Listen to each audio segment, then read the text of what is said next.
Toute l'actualité politique et parlementaire, c'est le 19h de Public Sénat. Bonsoir à tous, voici les titres de cette édition de ce vendredi 17 décembre. Calme relatif en Côte d'Ivoire, les deux présidents sont toujours face à face, mais la pression internationale s'est encore accrue aujourd'hui pour réclamer le départ de Laurent Gbagbo. La France lui laisse jusqu'à la fin de la semaine pour laisser la place à Alassane Ouattara.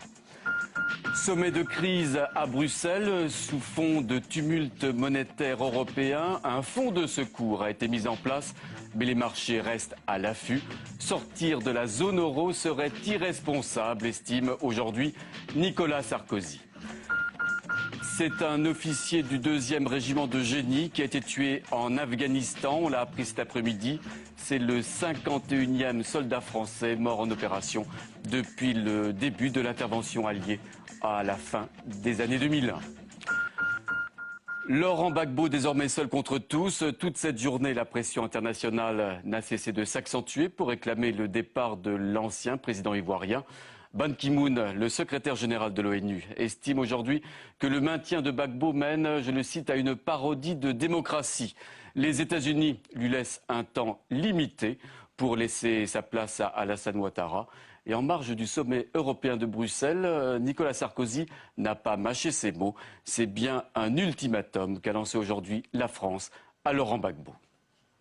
Laurent Gbagbo et son épouse ont leur destin entre leurs mains. Si avant la fin de la semaine, ils n'ont pas quitté le poste qu'ils occupent, le poste qu'il occupe, Laurent Gbagbo, en violation de la volonté du peuple ivoirien, ils seront nommément sur la liste des sanctions. En violation de la volonté du peuple ivoirien, qui avait déjà été privé d'élections pendant 10 ans. M. Gbagbo se maintient au pouvoir. Ses partisans tirent.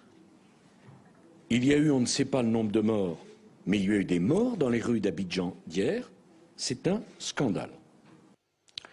Et sur place, Abidjan a vécu aujourd'hui une journée relativement calme après les scènes de guerre vécues hier dans la capitale comme dans le reste du pays.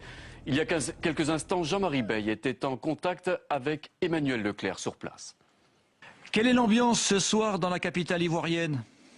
Bah écoutez, c'est un calme sans doute trompeur, et tous les Ivoiriens que nous avons pu rencontrer aujourd'hui craignent que ce soit le calme avant la tempête et le retour définitif de la guerre civile. En fait, tout le monde attend la médiation, la fin de la médiation engagée par l'Union africaine avec la venue du secrétaire général Jean Ping qui a rencontré le président Gbagbo en début d'après-midi et ensuite le président reconnu par la communauté internationale Alassane Ouattara. On ne connaît pas encore la teneur des différents échanges entre les trois hommes.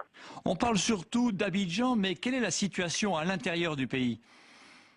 Alors là, c'est extrêmement confus. Il est très difficile d'avoir des informations sur les combats qui ont eu lieu hier dans différentes villes du pays, tout le long de ce qu'on appelait en 2002 la zone tampon entre le nord et le sud, dans des villes comme Bangolo dans l'ouest, comme Douekoué et comme Tiébissou, où il y a eu des combats avant que les forces venues du nord ne se replient vers la capitale Bouaké, dans la capitale du Nord, tenue par les ex-rebelles de Guillaume Soro. Alors, pensez-vous que la pression de la communauté internationale sur le président Gbagbo pourra débloquer la situation ?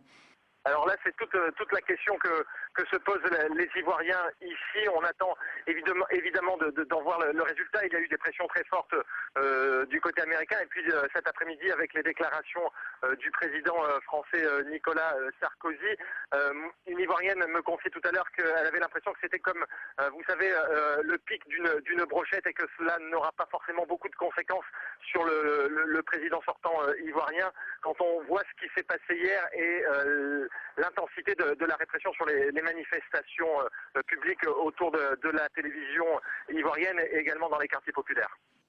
Voilà, et nous reviendrons sur ce dossier ivoirien à la fin de ce journal. On l'a appris cet après-midi par un communiqué officiel de l'Élysée. La mort d'un officier français en Afghanistan. Il venait du 2e régiment étranger du génie. Il a été tué lors d'un accrochage avec les insurgés. 51 soldats français sont morts en Afghanistan depuis fin 2001. Sommet européen de crise à Bruxelles, après les plans de sauvetage de la Grèce et de l'Irlande, eh bien, c'est dans ce contexte, sortir de l'euro serait irresponsable et inenvisageable, a estimé aujourd'hui Nicolas Sarkozy. L'Union européenne, vous le savez, s'est dotée d'un fonds de secours pour résister aux crises à venir. Il nécessitera une révision du traité de Lisbonne, mais les marchés restent en embuscade. Preuve supplémentaire, la nouvelle dégradation de la note de l'Irlande par l'agence de notation Moody's. Ces notes qui évaluent la capacité des États à rembourser leurs dettes. Patrick Jean-Pierre. Une chose est sûre, c'est un signe fort et unanime que les dirigeants européens ont voulu lancer hier en créant ce mécanisme permanent de gestion des crises. Les marchés financiers sont très partagés sur la mesure annoncée. La vision des politiques face à celle des marchés sur les moyens pris pour calmer la crise de la dette souveraine et sauver la zone euro semble très divergente. Les dirigeants européens sont obligés de tenir compte de l'opinion publique et de préparer l'opinion publique à d'éventuelles concessions. Donc il y aura toujours un hiatus entre les exigences des marchés qui sont extrêmement élevées et les politiques qui nécessairement ne peuvent pas réagir dans la précipitation. Reste qu'au terme d'une année noire sur le front économique, plus de 6 mois après le sauvetage de la Grèce et juste après celui de l'Irlande, cette mesure intervient comme une innovation importante, impensable il y a encore quelques années. C'est en ça que la décision qui a été prise hier est une bonne décision parce qu'effectivement, elle donne une cohérence dans le discours politique européen qu'on n'avait pas jusqu'à présent. La réponse qui a été apportée hier, c'est une réponse commune, d'une volonté commune de vouloir sauvegarder l'euro. L'Europe a déjà mis en place un fonds de secours provisoire de 440 milliards de garantie des États qui expirera mi-2013 dans le cadre d'un dispositif plus large de 750 milliards d'euros. Reste à s'attaquer aux causes profondes du ralentissement de la croissance en zone euro car l'Espagne, le Portugal ou encore la Belgique apparaissent à leur tour vulnérables. Alors et demain, la France, l'Allemagne et la Grande-Bretagne devraient dévoiler leurs intentions pour tenter d'imposer un gel du budget de l'Union européenne jusqu'en 2020 au nom de l'austérité. Une austérité déjà draconienne à laquelle est confrontée la Grèce. Une situation qui ne laisse pas visiblement indifférent le directeur général du FMI. S'il était grec, a dit Dominique Strauss-Kahn, peut-être irait-il manifester. Brice Hortefeux s'en était pris sans le nommer, à David Sena, l'ancien conseiller de Michel Alliot-Marie, à propos du dossier des fuites dans l'affaire Bettencourt. Eh bien, mal lui en a pris, le ministre de l'Intérieur a été condamné aujourd'hui à 1 euro de dommages et intérêts pour atteinte à la présomption d'innocence.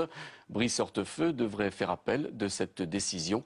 Cette deuxième condamnation, après celle de juin dernier pour propos racistes, a fait réagir Claude Barthenone, le député socialiste de Seine-Saint-Denis. On l'écoute. Ça commence à faire beaucoup. À la veille de Noël, il commence à avoir sa hotte bien chargée, ce ministre de l'Intérieur. Condamné en première instance pour propos racistes, souvenez-vous, quand il y en a un, ça va, c'est quand il y en a plusieurs que ça pose des problèmes. Maintenant, la présomption d'innocence, son attitude après la décision du tribunal de Bobigny, il va finir par être un véritable problème pour le président de la République.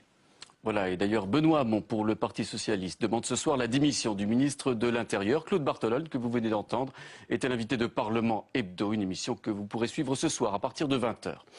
Politique intérieure toujours, elle fut sans conteste l'une des personnalités de cette semaine. Le ralliement de Ramayad au camp radical de Jean-Louis Borloo a fait mouche, comme ses déclarations acides à l'égard d'une UMP coupable, selon elle, de braconner sur les terres du Front National. Elle était cette semaine au micro d'Europe 1 en milieu de semaine. Écoutez. Il y a une question de fond qui est le positionnement de la majorité sur des sujets de cohésion sociale, sur cette question des effets sociaux de la crise. Aujourd'hui, j'ai le sentiment de n'avoir pas été compris sur cette question-là, que la priorité aujourd'hui, c'est de contenir le Front National en allant sur son terrain. Voilà, Ramayad au micro d'Europe 1. Bonsoir Stéphane Rosès, politologue, président de CAP. Ramayad, l'ancienne secrétaire d'État au sport, l'une des victimes du dernier remaniement. Elle a donc rejoint le parti radical de Jean-Louis Borloo. Est-ce que cette décision vous a surpris, Stéphane ?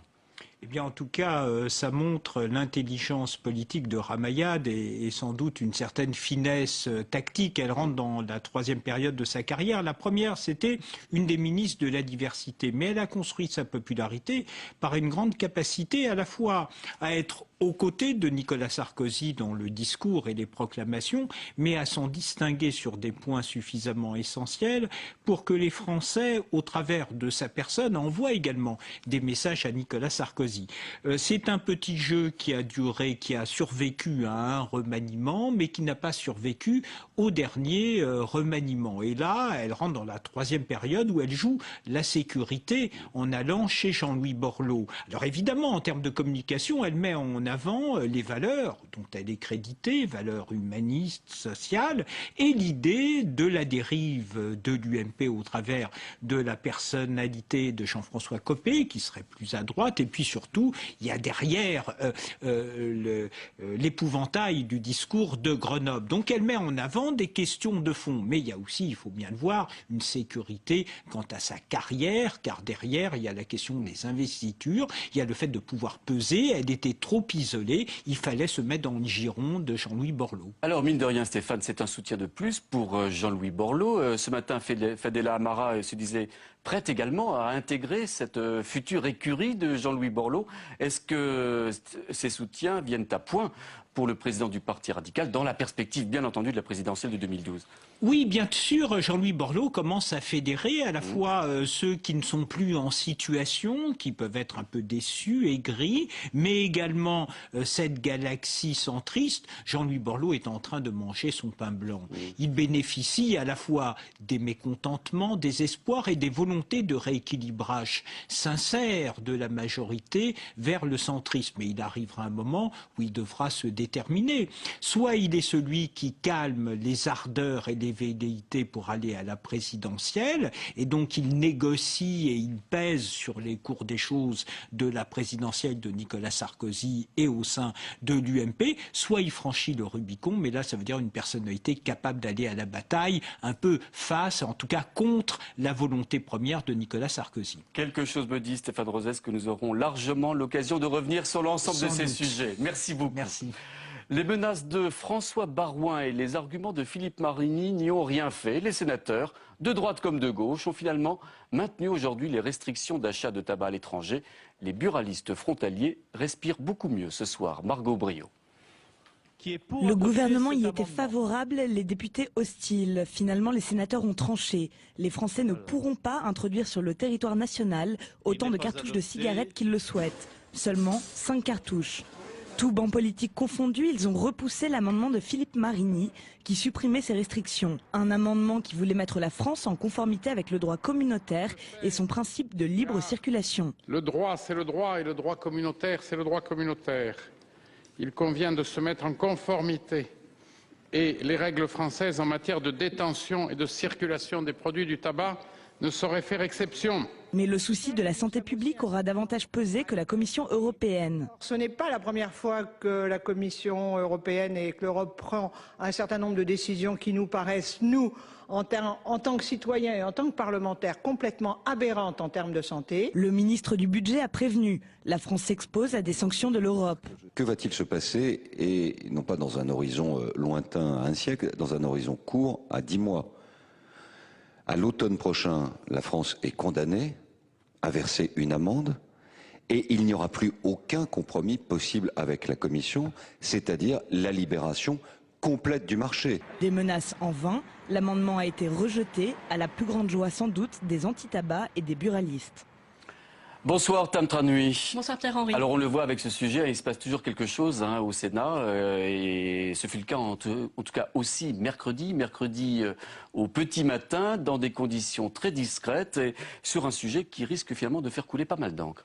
Et oui, effectivement, mercredi au détour de l'obscure loi de simplification et d'amélioration du droit, eh bien les sénateurs ont mis fin au classement de sortie de l'ENA. Alors jusqu'ici, après 2 ans de scolarité, les mieux classés à l'ENA avaient droit aux postes les plus prestigieux, par exemple à la Cour des comptes ou encore à l'Inspection générale des finances. Désormais, ce ne sera plus le cas. Ils passeront tout simplement par un processus de recrutement et cette décision ne fait pas l'unanimité chez les anciens de l'ENA, loin de là. Bérangère Dinglas est allée leur demander leur avis. Le Premier ministre Michel Rocard, le PDG de ADS Louis Gallois, l'écrivain José Frêche ou plus récemment l'ex-patron d'Europe 1 Alexandre Bompard, politique, entreprise, littérature ou médias, les anciens énarques sont partout. Tous sont passés par le classement et malgré lui, certains ont évolué en dehors de l'administration. Dans l'hémicycle, Catherine Tasca, issue elle aussi de l'ENA, a âprement défendu ce mode de recrutement. C'est le gage de l'égalité des chances. Et ça, c'est essentiel. Alors, bien sûr, chacun peut considérer qu'il n'a pas eu à la sortie le classement qu'il méritait, mais bon, c'est la meilleure solution parce que c'est la moins mauvaise. Après cette réforme, ce sont les administrations qui choisiront leurs salariés en fonction de leur dossier et de leur stage sur CV anonyme. Les entretiens seront organisés de façon collégiale. Ensuite, une commission de transparence présidée par Jean-Pierre Jouyet sera chargée de décider des affectations. Des gages insuffisants pour l'association des anciens. Les craintes, c'est que quand on est d'un certain milieu, quand on évolue dans un certain réseau de relations, on est plus rapide, mieux informé, plus efficace que des gens qui viennent de province et qui n'ont pas les mêmes relations sociales et qui n'ont finalement pour eux-mêmes que leur seul mérite. Quant aux élèves actuels, difficile de connaître leur avis. Fonctionnaires, ils sont soumis au devoir de réserve. Si elle est adoptée en deuxième lecture, la réforme devrait s'appliquer dès la promotion 2012.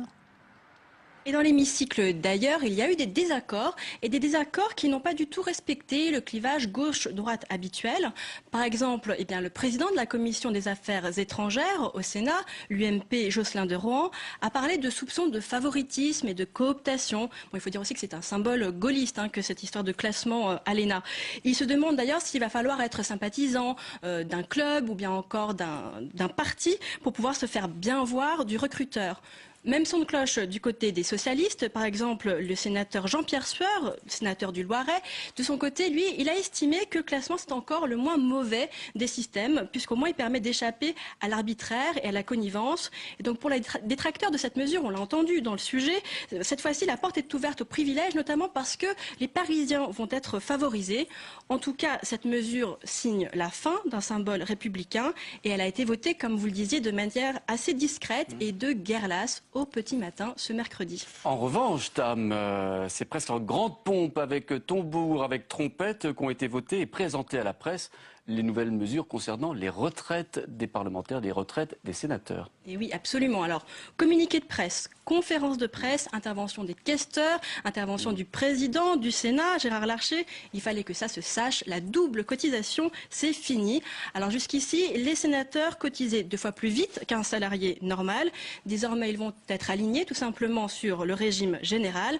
En échange, ils vont avoir droit à une caisse de retraite complémentaire. Et pour Gérard Larcher, le président du Sénat, c'est beaucoup moins avantageux pour les sénateurs. Et ça prouve donc que c'est un véritable effort. Le fait de devoir cotiser 2 années de plus, le fait d'avoir une pension de réversion inférieure. Donc vous voyez que les efforts seront demandés et en cotisation et en solidarité. Bien sûr, tout ça se mettra en place progressivement. Alors, fin d'un privilège d'un côté, naissance peut-être d'un autre. Une chose est sûre, pour les sénateurs, c'est la fin de l'ancien régime des retraites. Merci beaucoup, Tam. À bientôt sur ce même plateau. La Côte d'Ivoire et ce calme relatif qui peut inquiéter aujourd'hui sur place. Laurent Gbagbo et Alassane Ouattara toujours face à face ce soir. Notre invité tout de suite, Antoine Glaser, spécialiste de l'Afrique.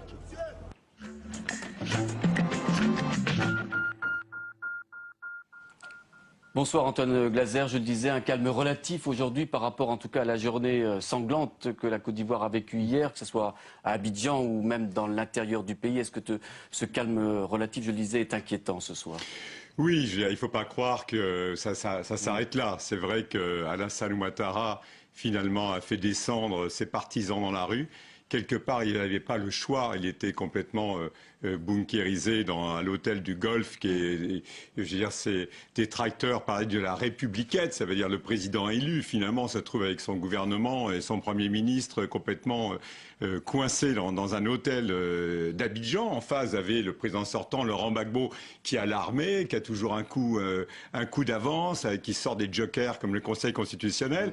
Et c'est vrai que dans ce cadre-là, je veux dire, on sent bien que la communauté internationale a attendu que Alassane Ouattara Ouattara fasse descendre ses partisans dans la rue, ça veut dire finalement, puisqu'il est le président de tous les Ivoiriens, c'était pas possible de laisser une situation en l'état. Le temps joue en faveur de Laurent Gbagbo. Malgré la pression internationale dont on a vu les appels multiples encore aujourd'hui, hier c'était Barack Obama, aujourd'hui le secrétaire général de l'ONU, Nicolas Sarkozy, on va y revenir. Quels sont aujourd'hui les moyens dont dispose Laurent Gbagbo pour résister à ces pressions de la communauté internationale? La communauté internationale a un effet pervers. Ça veut dire plus la communauté internationale soutient Alassane Ouattara, plus finalement Laurent Gbagbo, au nom de la souveraineté de son pays, au nom du nationalisme, il se présente toujours comme le seul finalement véritable nationaliste africain, traitant Alassane Ouattara du candidat de l'étranger. Donc ça jouait jusqu'à présent contre Alassane Ouattara tant qu'il restait coincé.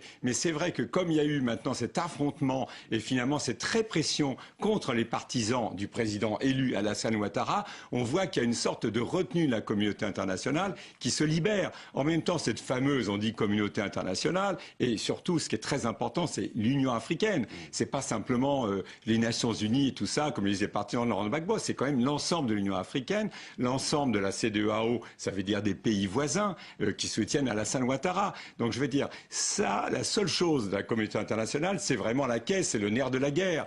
Et c'est vrai qu'à court terme, Laurent Gbagbo peut tenir sur le plan financier. À moyen terme, plus difficilement, parce que quand le FMI qui a engagé une annulation de dette finalement verrouille, quand la Banque centrale des États d'Afrique de l'Ouest qui régit la monnaie, le franc CFA de l'ensemble de la région, il ne faut pas oublier que c'est lié au Trésor français avec un compte d'opération. Donc c'est possible de verrouiller. Revenons un instant, Antoine Glaser, sur les déclarations extrêmement précises de Nicolas Sarkozy ce midi, qui met nommément en cause aujourd'hui Laurent Gbagbo et son épouse et qui l'enjoint de quitter le pouvoir avant la fin de cette semaine.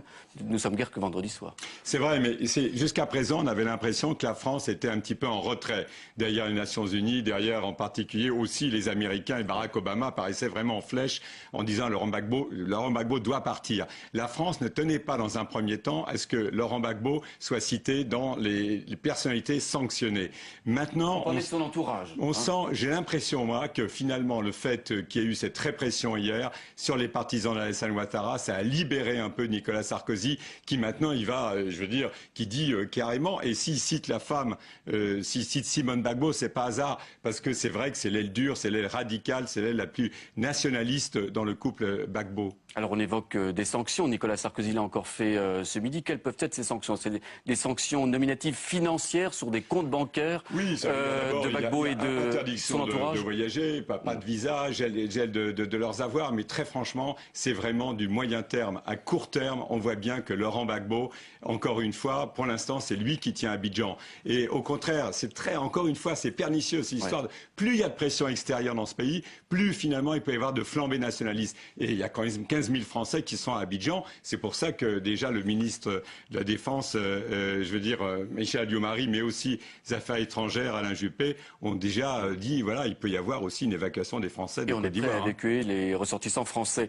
Il y a également cette épée de Damoclès, Nicolas Sarkozy et d'autres l'ont évoqué, c'est la perspective de traîner Laurent Gbagbo à terme devant des tribunaux internationaux pour le juger.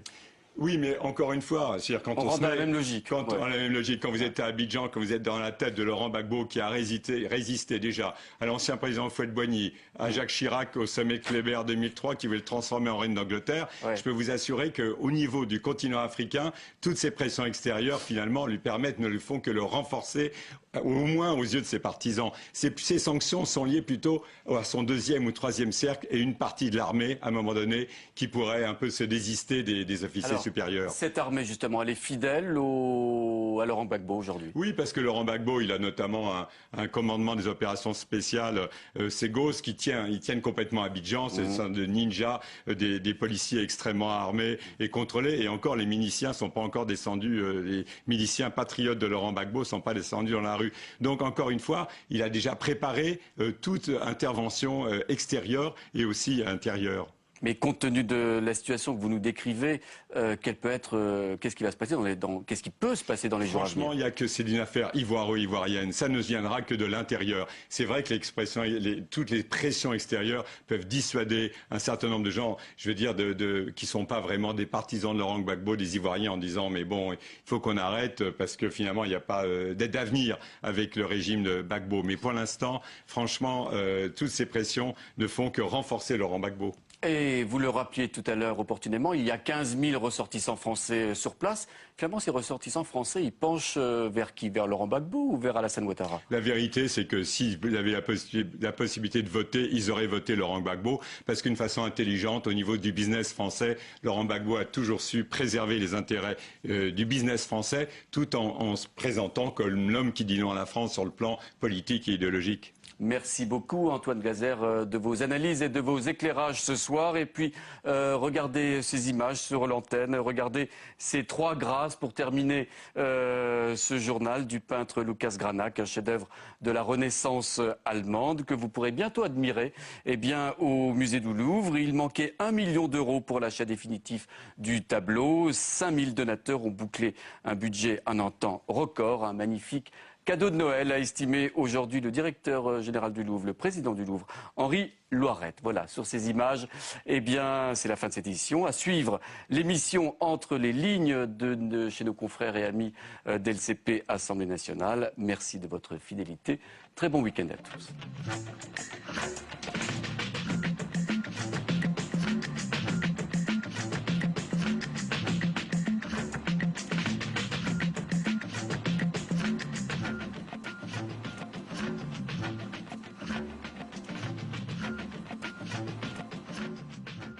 Il n'est pas candidat, mais il entretient malgré tout une certaine ambiguïté. À l'heure où Laurent Fabius entame une nouvelle phase au PS, quel regard porte-t-il sur son parcours, son style et son image, jugée parfois brouillée? A-t-il commis des erreurs et si oui, comment les analyse-t-il? Cette semaine, nous déshabillons en tout bien, tout honneur, l'ex plus jeune Premier ministre de la République. Déshabillons-les démêle le fond de la forme en revenant sur les mots et les images qui ont marqué l'actualité. Mardi à 22h30 sur Public Sénat.